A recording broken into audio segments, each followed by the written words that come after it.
6:45. This is the Sri Lanka Broadcasting Corporation. The news edited by J. Yogaraj and read by Geethanjali Ramanayaka. The headlines. The President discusses implementation of the Starlink service with Elon Musk. Helicopter in Iranian President's convoy in accident, says State TV. Former President Mahinda Rajapaksa prays for the well-being of Iranian President. Prime Minister says Thai-Sri Lanka Buddhist ties has reached new heights. Sri Lanka Army promotes 1,509 officers and other ranks. Landslide warnings for 7 districts. State Minister Shahan Semasinghe says only the President can uplift the economy. The CEB records 8.3 billion rupees profits in the first quarter of 2024. News from overseas, the UN says 800,000 forced to flee Rafah in southern Gaza, and in sports, Sri Lanka's cricketers start practices in the USA. President Ranil Wickremesinghe discussed the implementation of the Starlink service in Sri Lanka with world-renowned entrepreneur Elon Musk yesterday in Indonesia. During the meeting, it was emphasized that Sri Lanka is committed to expediting the application process to connect the country to the global Starlink network. President Ranil Wickremesinghe embarked on an official 2-day visit to Indonesia to participate in a high-level session of the 10th World Water Summit. He arrived at Gusi Ngurah Rai International Airport in Bali on Saturday. Invited by Indonesian President Joko Widodo, President Wickremesinghe was warmly received by Arifin Tasrif, the Indonesian Minister of Energy and Mineral Resources, Admiral Professor Jayantha Colombage, the Sri Lankan Ambassador to Indonesia, and Dewi Gustina Tobing, the Indonesian Ambassador to Sri Lanka, among other dignitaries. The reception was marked by military honours and traditional Balinese dance performance. The high-level session of the 10th World Water Summit themed Water for Collective Prosperity is being held in Bali, Indonesia from May 18th to the 20th. President Wickremesinghe is scheduled to address the summit and deliver a special speech on the 20th of May. Iran state television reported that one of the helicopters in the convoy carrying President Ibrahim Raisi was involved in an accident. No further details were immediately provided about the nature of the accident or whether the President was aboard that particular helicopter. The convoy was travelling in northwestern Iran. There were 3 helicopters in the convoy, and 2 helicopters carrying some ministers and officials arrived safely at their destination. Iran's Tasnim news agency said. The agency said that the Iranian President, accompanied by his Azerbaijani counterpart, inaugurated on Sunday a water dam on the borders between the two countries. The incident happened after the end of the opening ceremony. Initial reports indicate a hard landing incident involving the helicopter carrying the President, the agency SNN reported. The news comes amid high tensions between Iran and its enemy Israel, just weeks after Iran launched hundreds of drones and missiles on Israel in retaliation for an alleged assassination of an Iranian general. The Iranian missile barrage was soon followed by an apparent Israeli counterstrike on a site in Isfahan, reportedly using 3 missiles that targeted a site not far from one of its main nuclear facilities. Israel has not directly acknowledged the attacks but has repeatedly warned it will take action to prevent Iran from acquiring nuclear weapons. Iran insists its nuclear program for peaceful purposes. For years, Iran and Israel have engaged in a shadow war, with Iran supporting militant groups like Hezbollah and Hamas that oppose Israel. Israel has carried out strikes on Iranian nuclear facilities and assassinated Iranian nuclear scientists in an effort to curtail Iran's nuclear ambitions. Both sides have warned of open conflict if the other crosses certain red lines. The National Building Resource Organization has issued landslide warnings for 7 districts due to the ongoing heavy rainfall. The warnings have been issued effective from 3 a.m. today, the 20th, to 3 a.m. tomorrow, the 21st. Accordingly, the warning notices under Level 2 have been issued to Alla Divisional Secretariat of the Badulla District. A landslide warning announcement under Level 1 includes Badula District and 33 Divisional Secretariat divisions in the Kandy, Kegalle, Ratnapura, Kaltra, Colombo and Gampa districts. A total of 114 officers and 1,395 other ranks in the Sri Lanka Army have been promoted in view of the 15th Victory Day anniversary. President Ranil Wickremesinghe, Commander-in-Chief of the Armed Forces, approved these promotions based on recommendations of the Minister of Defence and Army Commander, Lieutenant General Wikum Liyanage. The promotions are effective from May 19, 2024, coinciding with National War Heroes Commemoration Day. Prime Minister Dinesh Gunawardena said with the introduction of ordination of a large group of Thai Buddhists as Buddhist monks on Vesak Full Moon Poi Day, adding that the religious ties that existed for centuries will reach a new high. He said this when Thai Ambassador Paitun Mahapaporn called on him at the temple trees recently. The Prime Minister extended his good wishes to the Thai Prime Minister and the newly appointed Foreign Minister at this meeting. He reiterated the long-standing cordial ties between the two countries, which are bounded by Buddhist affinity. The ambassador said the new free trade agreement would give a boost to economic ties between the two countries. He said a high-level investment team from Thailand had visited Sri Lanka last week to explore the possibility of new joint ventures in the fisheries sector. Next week, another Thai team will come to discuss the potential for renewable energy projects. They will also visit Daduroya and Yan Ala Reservoir to examine the possibility of installing floating solar panels for generating electricity. This news comes to you from the Sri Lanka Broadcasting Corporation. Finance State Minister Shehan Semasinha stated that payments will be made next month to 960,000 family units belonging to the risky and transitional category in the first phase of the Aswaya Suma Welfare Benefit Program. Speaking to the media in Anuradhapura yesterday, the State Minister said that survey to start the second phase of the program will start next month, and according to this, relief benefits will be given to 2.4 million family units from July. According to the President's instructions, reports have been submitted to Parliament to approve payment of 960,000 family units in the risky and transitional category, he said. Speaking on the political situation, he said that constitutionally only the President has the ability to dissolve Parliament, and the statements made by other people about such matters are irrelevant. In the wake of a tragic accident involving Iranian President Ibrahim Raisi, former President Mahinda Rajapaksa and Foreign Minister Ali Sabri have extended their heartfelt prayers for the Iranian people. In a social media post, Foreign Minister Ali Sabri conveyed his deep concern over reports on President Raisi's helicopter flight incident and expressed solidarity with the Iranian people during this difficult time. And I quote, "Our thoughts are with the Iranian people during this distressing time. We pray for the safety and well-being of President Raisi, and his entourage and the foreign minister," he stated, unquote. Former President Rajapaksa also shared his concerns on social media, emphasizing the importance of safety for President Raisi and his delegation amid the reports of helicopter crash.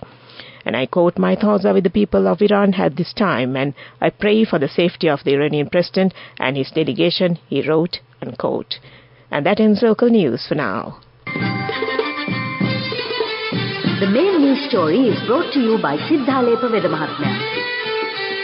State Transceylon Electricity Board CEB for the first quarter ended 31st March has recorded a profit of 88.3 billion rupees, which is a 349.8% change when compared with 35.3 billion rupees loss recorded in the corresponding period in 2023, with contractions in distribution cost 56% year-on-year, other expenses 32.7% year-on-year, and administrative expenses 14% year-on-year. CEB recorded an operating profit of 97 billion rupees.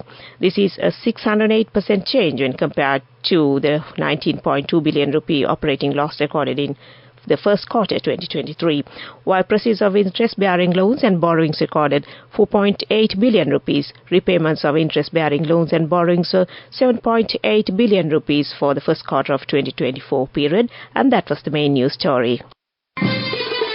The main news story was brought to you by Sinhala Mahatmya.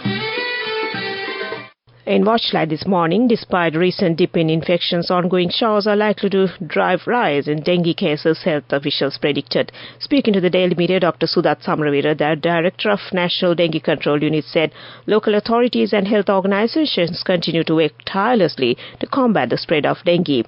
public awareness campaign, mosquito control measures and prompt medical assistance for those affected remain key strategies in the battle against the disease is stressed.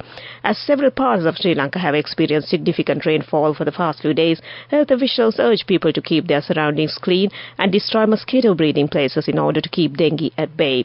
According to the latest data from the epidemiology unit, a total of 23,731 dengue cases have been reported as of May 16, 2024.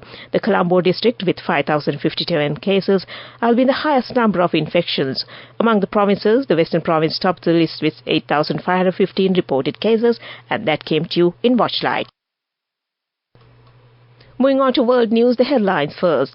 Iran's president missing after helicopter makes hard landing. Taiwan to inaugurate Lai Ching-te as new president. UN says 800,000 forced to flee Rafah in southern Gaza. A major search and rescue operation is underway in northern Iran following a report that a helicopter carrying President Ibrahim Raisi has made a hard landing in a mountainous area. Iran's state TV channel reported on Sunday that the incident had taken place in the border area with Azerbaijan. Foreign Minister Hossein Amir Abdullahian was also on board the aircraft. A senior government official said the incident occurred due to adverse weather conditions such as fog.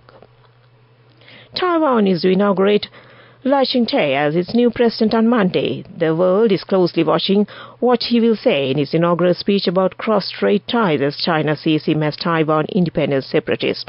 Lai will take oaths of office at the presidential office on Monday morning before delivering an inaugural address outside the building later in the day. The head of the UN Agency for Palestinian Refugees says around 800,000 people have been forced to flee Rafah in the southern Gaza Strip since Israel started its military operation in the area on May 6th.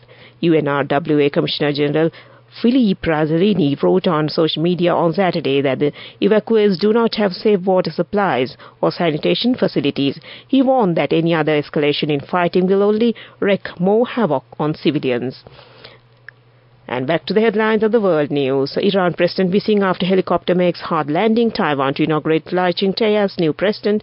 And the UN says 800,000 forced to flee Rafah in southern Gaza. And that ends world news. Development news.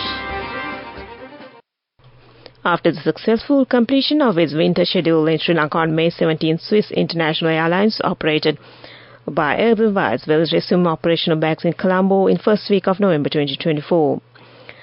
Edelweiss is wholly owned by Swiss International Airlines as part of the Lufthansa Group. It operates direct flights in Europe, North America beyond its Swiss International Airlines from its hub at Zurich Airport. And that was development news. Moving on with sports news. Sri Lanka T20 cricket team started their practices at North Carolina Church Street Park grounds last Thursday, while they have scheduled practices until May 25th and then moved to Florida for 2 practice matches, said Sri Lanka's cricket team manager Mahinda Halanguda in an exclusive interview with Daily News yesterday. The team started practices on Thursday while fielding sessions done on Saturday at the indoor stadium due to rain, and that was sports news. Go ekak tiyana youth eකට life එකේ change එකට නියමෙට set වෙන්න as වහගෙන දැකපු ගීත හැබැ කරන්න youth එකට නියමෙට set වෙන friendship එක මෙන්න. The all-new NSB Ithru Mithru account, NSB IM, a plan for your dream. Business News, sponsored by National Savings Bank, the safest place for your money. Amana Bank completed a successful first quarter, recording a notable 73% year-on-year basis increase in profit before tax to reach 734.5 million rupees compared to 423.5 million rupees booked a year back, while profit after tax surged by 91% year-on-year basis to post 422.2 million rupees as against 220.7 million rupees recorded in first quarter 2023. The bank's top line witnessed a marginal decline to close at 4.1 billion rupees owing to the drop in market rates in line with the central bank's economic revival policies. However, by maintaining a healthy financing margin of 4.5%, net financing income improved to close at 1.8 billion rupees. And that was business news. Business News, sponsored by National Savings Bank, the safest place for your money. Go එකක් තියන youth එකට life එකේ change එකට නියමෙට set වෙන්න ඇස් වහගෙන දැකපු ගීන හැබැයි කරන්න youth එකට නියමෙට set වෙන friendship එක මෙන්න The all-new NSB Ithru Mithru account. NSB IM, a plan for your dream. On to economic news. Sri Lanka is receiving positive volumes of recognition globally after the crisis has improved, says Sri Lanka Tourism Promotion Bureau Chairman Charlaka Gajapa, who at the 11th edition of the Sanchalak Udav, which concluded on Saturday at the BMICH. He said that this is an amazing achievement and a huge turnaround in just 2 years. This positive vibe, along with all other projects that they are doing now, will help Sri Lanka in a great way to achieve their arrival target of 2.3 million plus tourists for 2023. That was economic news.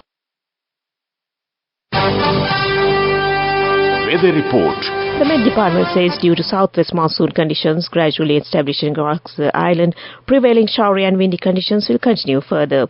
Cloudy skies can be expected over most parts of the island. Showers or thunderstorms will occur at times in the western, Sabaragamu, central, northwestern and southern provinces, and in the Mannar district, showers or thunderstorms will occur at several places elsewhere of the island. Heavy showers above 100 millimeters are likely at some places in the western, Sabaragamu and northwestern provinces and in the Galle, Matra, Kandy, Nuwara Eliya and Mannar districts. Fairly strong winds, about 30 to 40 kilometers per hour, can be expected at times over the island. The general public is kindly requested to take adequate precautions to minimize damage caused by temporary localized strong winds and lightning during thunder showers. This weather report was published at 4:30 a.m. this morning. Further details could be obtained by visiting the official website of the department. And before we conclude this news broadcast, the headlines again. The President discusses the implementation of the Starlink service with Elon Musk. Helicopter in Iranian President convoy in accident, says State TV. Former President Mahinda Rajapaksa praised for the well-being of Iranian President.